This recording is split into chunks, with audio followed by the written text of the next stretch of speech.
पता नहीं बेटी होना कितना खर्च होता है, उसको पढ़ाओ लिखाओ, उसकी शादी करो।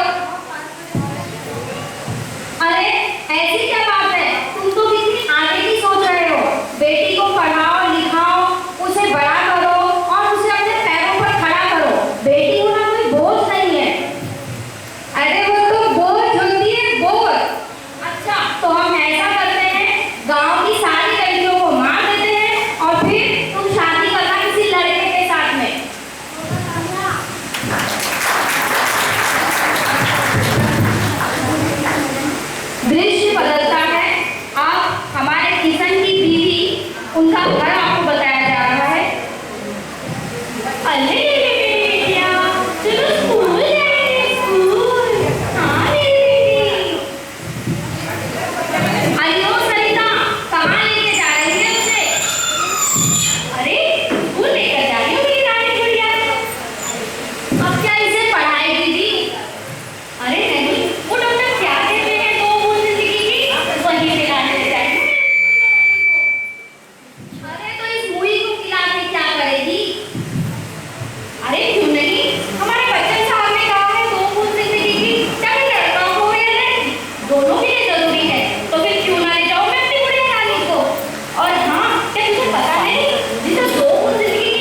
समझी छुटकी, आज दीदी ने मुझे क्या समझाया? हाँ बाबू। क्यों जी? अपनी बिटिया को तो बड़ा अच्छा समझा रहे हो। कभी मुझे भी समझाया होता तो आज मैं भी आपकी मदद करती ना अपनी बिटिया रानी को पढ़ाने में। जब देखो तब देखो पजल पजल पजल पजल कैसे देखी? क्या करता हूँ मुझे? बेटा तानिया, बहुत ही बढ़िया करेगी ये हमारी महिलाएं। लेकिन आपको मैं अपनी बिटिया को खूब पढ़ाऊंगी, खूब लिखाऊंगी, बड़ा अफसर बनाऊंगी और अपनी सारी बहनों से भी कहूंगी कि बेटी को बोलना समझे, उसे पढ़ाएं, लिखाएं और काबिल बनाएं, वो भी हमारा नाम रोशन करेगी।